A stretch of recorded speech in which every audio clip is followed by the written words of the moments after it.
So you talked about how you processed the fact that I was still a student when we were getting married, and that did not deter you. Mhm. The fact that you had to work for 2 years to take care of us until I was done with school didn't stop you from getting married to Mhm. me. Mhm.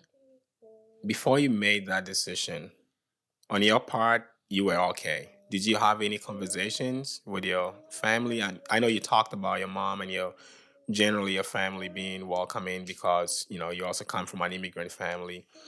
But were there any conversations? Who did you talk to, and how did you bring them to a place of understanding, especially considering the fact that I hadn't met a lot of your family members? How did you Mm. handle that? I honestly don't remember what conversations I had, but I'm sure that I had conversations. I'm sure that I talked to my siblings and my parents, or it's probably more so my mom. Somehow we all came to the same conclusion, about you. I think you can see the character of a person, and you can know the character of a person. One thing I recognized about Thomas, money aside or whatever, before I even like was thinking that far ahead, like just when I first met him, I knew that he was husband material. And when you meet someone that is spouse material, don't let them go in a hurry.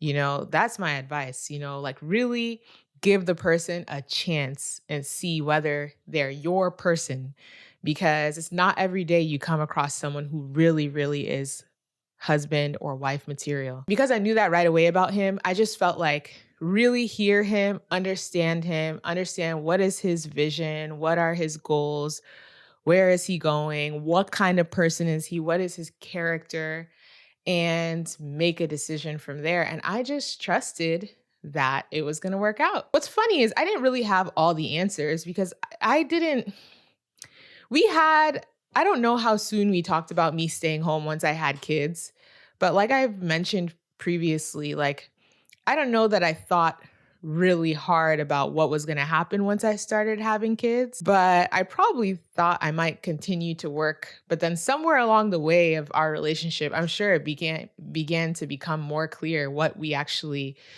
um both wanted and what made sense, which was yes, Charlie.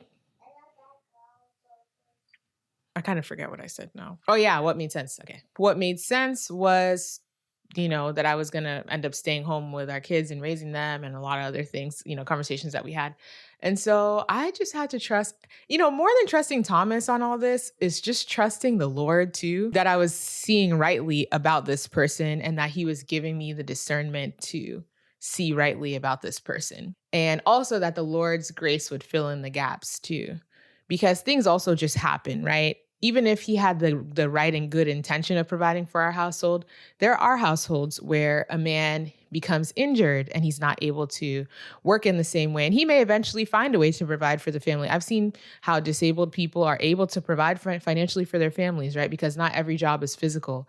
Your brain has capacity and they use their brain to make money, They use their voice to make money. But it can take a while to figure out, okay, how am I going to make money now? Like there's a transition there. Things happen in life. So I was prepared for that as well, But ultimately, I just was trusting of Thomas and trusting of God, honestly.